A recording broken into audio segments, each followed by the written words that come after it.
কাশ্মীরের তেহেলগা গ্রামে যে ঘটনাটি ঘটেছে, 27 জন হিন্দুকে গুলি করা হয়েছে। কি জিজ্ঞেস করে? তাদের শুধু জাতি জিজ্ঞেস করে, কোনো নাম নয়, কোনো পরিচয় নয়, শুধুমাত্র জাতি। সে কি জাতি? সে হিন্দু।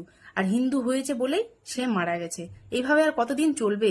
আর কতদিন মুখ বুজে সইবে হিন্দুরা? হিন্দুরা কবে জাগবে? আর সমস্ত সবকিছু শেষ হয়ে যাওয়ার পরে জাগবে? আজকের ঘটনাটা দেখে আমার সত্যি খুবই খারাপ লাগলো। তো আমি সবার কাছে অনুরোধ করব, হিন্দু জাগো, জাগো হিন্দু জাগো, না হলে তোমাদের জাগার আশাতে সমস্ত কিছু শেষ হয়ে যাবে। ধুলিয়ানে যে ঘটনাটা ঘটেছে, 1 গ্রাম হিন্দুকে কিভাবে টর্চার করেছে, তারা স্কুলে পর্যন্ত লুকিয়ে আছে, অথচ তাদের কোনো ব্যবস্থা করা হচ্ছে না। মুসলিমদেরকে দেখো, তারা এক কথাতে সবাই একভাবে বেরিয়ে চলে আসবে, অথচ আমাদের হিন্দুরা কি বলতো, ওর হয়েছে ওই বুঝুক, আমি কেন যাব? এটাই হচ্ছে আমাদের হিন্দুদের সবচেয়ে বড় দোষ। তো একতাটা আমাদের সব থেকে আগে দরকার।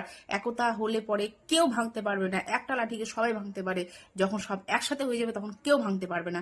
তো সবাইকে বলছি, সবাই জাগো, জাগো হিন্দু জাগো। আজকে অন্যের হয়েছে, কালকে তোমার হবে না, আমার হবে না, কি গ্যারেন্টি বলো? কোনো গ্যারেন্টি আছে? হিন্দুদের কোনো রক্ষা নেই, কোনো কিছু নেই। কেন কি চারোদিকে মুসলিমরা যেভাবে টর্চার শুরু করেছে হিন্দুদের উপর, কাকে মারা হচ্ছে? হিন্দুকে মারা হচ্ছে। কাকে টর্চার করা হচ্ছে? হিন্দুকে টর্চার করা হচ্ছে। কোন মহিলাকে মারা হচ্ছে? হিন্দু মহিলাকে মারা হচ্ছে। কেন? মুসলিমদের তো একটাও হয় না, মুসলিমদেরকে কেউ মারেও না, মুসলিমদের কোনো মেয়েকে রেপ পর্যন্ত করা হচ্ছে না, সমস্ত কিছু হিন্দুদের উপরে। কেন? কেন বলো তো? আমাদের নিজেদের মধ্যে একতাটা নেই, সেই কারণে আমাদেরকে সবাই মিলে মারছে।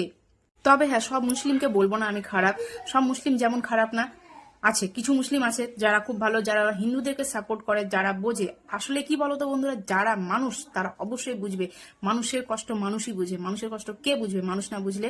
কিন্তু প্রত্যেকটা মুসলিম এটা ভাবে না।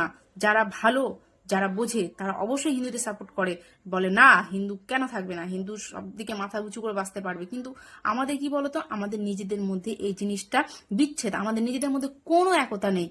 কাশ্মীরের ঘটনাটা দেখার পরে আমার মনে হচ্ছে না যে কোনো আমি একটা মুসলিম পাড়াতে যাব। আমাকে ভয় করছে, সত্যি কথা বলতে আমাকে ভয় করছে। যেইভাবে মুসলিমরা হিন্দুদের উপর অত্যাচার শুরু করেছে, ধুলিয়ানে শুরু হলো, কাশ্মীরে কি ঘটনাটা ঘটলো সবাই দেখেছে, সেটা সবাই ভিডিও ফুটেজগুলো দেখেছে, কিভাবে তাদেরকে মারা হচ্ছে, জিজ্ঞেস করে মারা হচ্ছে। তারা কি হিন্দু? হিন্দু হলে কি করছে? শুট আউট করছে। কেন?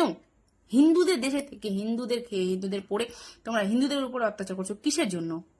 আজকে আমি জানি, আজকে যে ভিডিওটা পোস্ট করব, এটা তো অনেকে আসবে, অনেক মন্তব্য দিবে, অনেকে অনেক বাজে কথা বলবে। কেউ আছে ভালো কথা বলবে, যারা বোঝে তারা ভালো বলবে, যারা বোঝে না, যারা বদমাস বা যাদের মনে বদমাশি থাকবে, তারাই খালি বাজে কমেন্ট করবে। তাছাড়া সবাই বুঝবে। একটাই কথা বলবো, হিন্দু একতা হও, একতা হও, হিন্দু একতা হও, না হলে হিন্দু আর থাকবে না, হিন্দু শেষ হয়ে যাবে।